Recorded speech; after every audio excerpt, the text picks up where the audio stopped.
Oh, I've never used this before. I've tried filming this. I've tried filming this like 5 times. Should I enter with a very YouTube-esque intro? Hey guys! Just kidding.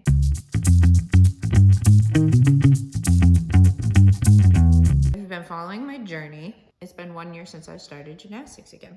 I thought it'd be a good time to talk about like what I've learned, or I guess more so like what I did differently this time around and why I found so much more success this time than, as a kid. But hopefully you can take maybe some of the things that I've learned and apply it to your gymnastics as well. The first thing that I did differently is I knew going into it that what I was gonna get out of it was correlated to what I put into it. And that's because everything has a consequence. Whether it's a good consequence or a bad consequence, everything has a consequence. Just try to stay focused on the things I could control, and that was my effort, that was my attitude. The other thing is I had control over the consistency on the hard days. It's not about staying motivated, it's more staying consistent. You're gonna have plateaus, you're gonna have ups and downs within anything in life that's, worth doing. You're gonna have those days that you don't wanna do it. So kind of pushing past that and trying to stay consistent and always trying to find something to be grateful for, or always trying to find something within your control that you can celebrate. Consistency on the hard days. Making sacrifices kind of ties in with that a little bit too, because to be consistent, you might have to miss out on something. And I'm not saying like everybody needs to like dedicate every waking moment of their time and effort into this, but I knew that there would be some type of sacrifice. I didn't practice as much as I would have liked to, but if I'm working out during the day, then I'm gonna have to work more at night or during the morning. We had nationals and one of my friends had her baby shower that same weekend. Would I have liked to have done both? Yes, but sometimes you gotta miss things, you gotta make that sacrifice. Also with alcohol, I decided early on if I was gonna do it, I was gonna do it right. For over 6 months, I didn't drink any alcohol because I knew that it would interfere with my training and muscle growth and all of that stuff. So I gave up that for a while, and I knew what I wanted to get out of it. So that made it easier on those hard days. I was headed in a certain direction, and I'm not saying you have to have like a very specific goal, but you should have some type of drive, whether it's more short term of like earning or like getting a certain skill, or it's more long term, like wanting to make a D1 college, whatever it is. Like you have to have some type of like vision in mind. My sole purpose in starting this was just to get over some mental blocks and like try to be a better athlete to kind of heal like my inner child. But then also I was struggling heavily with anxiety from the pandemic. I've always had anxiety, but it like definitely got worse. And so I thought if I can do these crazy skills that kind of like, I guess, death defying, it's not really death defying, but it is. It's like you're in this inner fight or flight mode sometimes, and you're like, your brain is telling you, no, you can't do that. Like, no, that's dangerous, whatever. I just thought it would help more like in my day-to-day life with unrealistic anxieties or always worried about what might happen. And I felt like doing this kind of took back some of that control. Mentally, I was someone who struggled so much with mental blocks and being scared of everything. Really becoming self-aware of what I need and not being judgmental about it. So kind of just accepting it and being like, this is the reality of the situation. I am someone who needs more time, who needs all the drills I possibly can get that get me as close to doing the skill as I can. So constantly visualizing the feeling of the skill. So not just like watching myself do it, because I know a lot of gymnasts say that they visualize themselves falling, which is totally normal, but I had to feel the skill, which is weird because you're like, well, how do you know what the feeling of the skill is if you haven't done it yet? Well, that's where those like drills come in mind, and then you do the repetition work, but inside your brain. especially because like your brain kind of almost like doesn't know the difference between visualizing and reality. I definitely went into it knowing that I was gonna have to do more work outside the gym. Also with that is knowing when to like stop babying yourself. Okay, I did all this visualizing. I've done all the drills. I know how this is gonna feel. I know I can do it. It's an appropriate step in my training. That was a lot of what I had to tell myself. I'm not asking you, it was like I was coaching myself. I'm not asking you to do something that's like totally outrageous out of your capabilities. Okay, editing Jacqueline here because I feel like I forgot something with my new hair. Anyways, I thought I should add that while I was at practice and like was struggling with things, and I do it with my girls too. I tell them like with putting your foot down is you have to tell yourself you're safe. You literally have to tell yourself and talk to yourself. It's okay to fall. You can't be afraid to fall. It is part of the sport. Not every fall is gonna lead to some dramatic injury. And if you sit there and wait for it to happen, eventually it is gonna happen. And then you're gonna be like, see, I told you so. And then your brain is gonna just continue to put more dangers in there and lie to yourself. Don't do that. You're safe. It's an appropriate step in your training.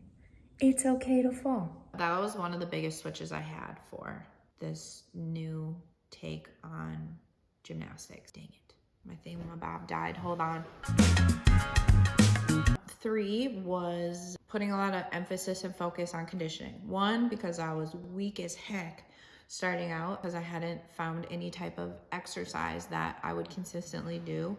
It was always like jumping into the next thing or like getting bored really fast and not really thinking about the long term of it. And it was like, oh yeah, I'm supposed to exercise, but like, I don't want to. Gymnastics was the first thing that I've actually like stuck to for longer than a few weeks or a month. From a coach's perspective, I knew that strength really is the foundation of the sport. As time consuming and hard in the moment as conditioning is, you have to try to see past that. And I did not see past that when I was younger. I would like do it, but I didn't really understand that you had to like push yourself close to failure in order to make muscle. So I would always get really frustrated because I felt like everybody else was stronger than me. But I also, once I had enough, then I just wanted to be done. I just had to remind myself that it was like short-lived. I saw it as a punishment. So I had to see it as something totally different. It's not a punishment, and it's vital to your growth in the sport. Along with that, I still struggle with this a little bit because I'm just kind of like, well, I'm just not a flexible person. I just have to leave it. Like, it is what it is, which to a certain extent, it is what it is. Some way that my hips were formed, my knees, whatever, when I was in my mother's womb, to a certain extent, I had to accept that. And that's why I chose the Excel route, because I knew that it would take way too much work than I was willing to put in for my flexibility. That gave me that door to still like continue in the sport without getting super frustrated about this, this, I guess, issue or problem. It's very hard for me to hit some type of 180 split unless I like put hours of time into my flexibility per day. And I knew I wasn't gonna do that. You're not gonna do your split sitting in your living room. Don't even lie to yourself. Having to appreciate the day-to-day. And actually really thinking about it, I was a kid who really liked drills and really liked basics because it felt like something that I could be good at. I felt some success here.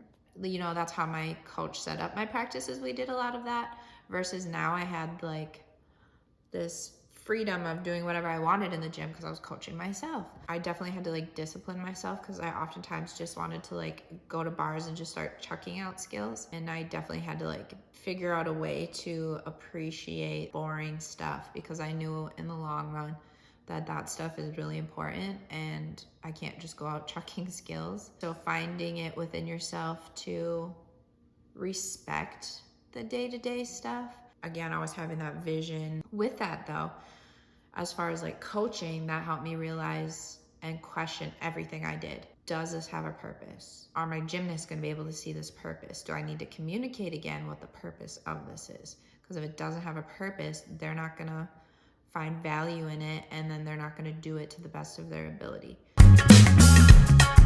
And lastly, this one's funny because my kids have asked this before, And I'm very honest about it. They were like, do you push yourself as hard as you push us? And I say, no. It's true. I push them way harder than I would push myself. And that goes for everybody. In the moment, in a high pressure situation, you will push through if it's something that you really want. But in the day to day, without that like pressure, most likely you're not going to push yourself as hard as you should. Are you really having a bad day of this mental block? Or are you kind of giving yourself an excuse and giving yourself an out? There's like a fine line, and me not having a coach, some days I couldn't see past myself and put myself in the coaching shoes. Some days I didn't push myself very hard. I did have some of that negative self-talk. When you're battling it inside your brain and your coach is telling you to do something and you're like, no way in heck am I doing that. I think it's good to bring yourself back to thinking from their perspective. And this is always hard because I obviously know that there's a lot of abusive coaches out there. A lot of my tips here is like trusting your training and trusting your coach, but I understand that not everybody has that good relationship with their coaches. And if you don't, it's probably time to hit the road. But also be responsible with communicating your needs, but also understanding from their perspective and what their job is, knowing when to kind of stop listening to yourself in a certain way. See, this is where things get tricky. Sometimes your brain likes to lie to you. Knowing when you need to be like, okay, my brain is lying to me. I need to listen to my coach. I need to trust my training.